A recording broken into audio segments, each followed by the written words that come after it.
If you're working with cultivated mushrooms, they tend to be a lot cleaner, like these shiitakes. So you want to take the shiitakes and you want to add them to some boiling water using a pitcher like this, or ideally if you have a French press, that's the best way to go because it has its own screen on it. If you're not using a French press, you're going to need to push down on the mushrooms with some kind of weight.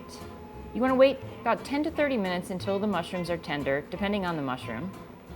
Pull the mushrooms out, squeeze them, and then if you're working with shiitakes, you're going to have to cut out these little stems because they're like shiitake bubblegum.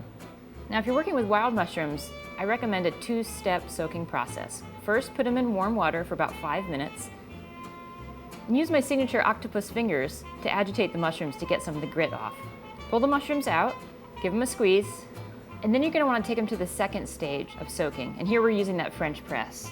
So put the mushrooms into the bottom of the French press, pour boiling hot water over them, and then use the plunger to keep the mushrooms underneath the hot water. Check to see if they're tender, pull up the plunger, and then because the water's really hot, use a spoon or something to pull the mushrooms up and out. Now, you're going to have all this wonderful liquid, both from the initial soaking water and from the second soak.